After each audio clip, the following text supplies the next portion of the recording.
yéen mbokki taalibe yi képp ku bëgg information du la raw moo xam ci diine mbaa actualité surtout actualité mouridisme yomb na da ngay dem YouTube nga bind Jotal 2 TV ngir nga abonné nag yomb na da ngay xool sa wetu droite nga bës abonné bës cloche de notification bi rek daal di abonné Jotal 2 TV pour di man di jot suñu vidéo.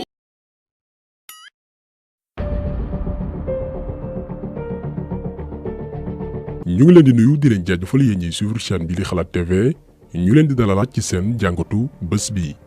te nag dañuy wax ci mbirum autoroute à péage dégg ngeen fan yi que nguuru Macky Sall dañoo renégocier waat contrat bi dox suñu digganteeg waa Eiffage boobee nga xam ne mooy gérer mbir yi maanaam léegi Sénégal dafay bokk ci capitalu société boobu noonu waaye itam di jot lu ëpp lam daan am ci suufu Sénégal bi nga xamante nii fa lañ samp péage bi ndax avant ñu koy renégocier waat 1000 francs la Eiffage doon fay at bu yàlla sàkk jàpp leen ñaari téeméeri dërëm la Eiffage doon fay ci suuf si nga xamante nii la ñu réaliser autoroute à péage bokk na ci scandale yi gën a mag ci histoire du Sénégal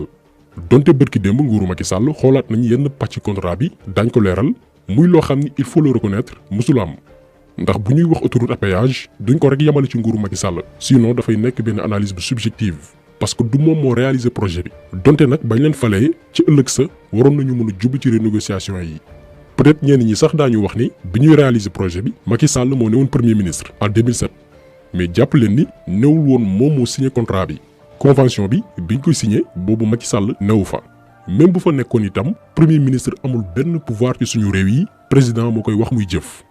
te bu ñu xoolee convention wu 2009 bi convention bi nga xam ne moo ñëw après décret bu 2007 bi autorisé lancement wu travaux autoroute à péage ministre de l'économie et des finances bi fi newoon di Abdoulaye Diop ak Karim Wade ñoo ko signé woon. jamono jooju lañ doon tooñee Karim Wade ministre de la terre et du ciel ndax moo géré woon wàllum coopération internationale jokkalante ak waa bitim réew di gérer travaux yu mag yi moo xam suuf seeg jaww ji moom ak Abdoulaye Diop ñoo signé convention bi may Eiffage réaliser ak exploiter autoroute à péage ba 2039 ci projet boo xamante nii li ci ëpp ñun ñoo ko financé dinañ ñëw ci vidéo bi naka la Sénégal financé autoroute à péage ba noppi te moomu ko jox ko entreprise française donc lii dafa war a leer. scandale autoroute à péage tàmbaliwul ci nguuru Macky Sall parfois nga gis ñenn ci waa PDS yéene sénégalais yi li ñuy dund tey parce que nee nañ ñoo folli Maître Wade teg fi Macky am na sax ku ñu gisoon ci benn plateau télévision mu ne yéen a wor Maître Wade yéen a ko trahir lu leen dal baax na ñooñu li ñu leen di xamal wala di leen ko fàttali bokk mooy scandale yu baree bari yu xew ci réew mi autoroute à péage bii ci la bokk waa PDS ñoo ko signé Macky Sall dafa ñëw rek daal lu ñuy doggali njombe yi fi xewoon moo tax ñu jëlee fi Maître Wade teg ko fi ngir mu régler problème yooyu noonu leeral scandale yooyu moom mu ñëw gën a yées ñun Sénégal lii mooy suñu problème. donc ci vidéo tay bi dañu leeral d'abord naka la ñun sénégalais yi financé autoroute à péage ba noppi daal di koy may français yi parce que ñun may lañ ko tuddee ñu may leen ko ba 2039 Macky Sall ñëw am lu mu ci négocier mais tubaab yi daal di koy tegal condition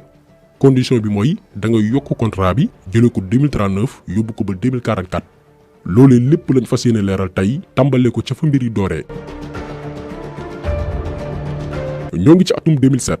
Maître Wade le bâtisseur comme ni ñu tàmm di ko wooyee parce que tey bu Ndakaaru soppee xar kanam dem beeg dikk bi yomb moom moo ko def dañ ko koy nangul. donc ci la amee woon yéene créer autoroute à péage maanaam yombal dem beeg dikk bi ci capitale bi di Ndakaaru ak benn autoroute boo xamante ni da ngay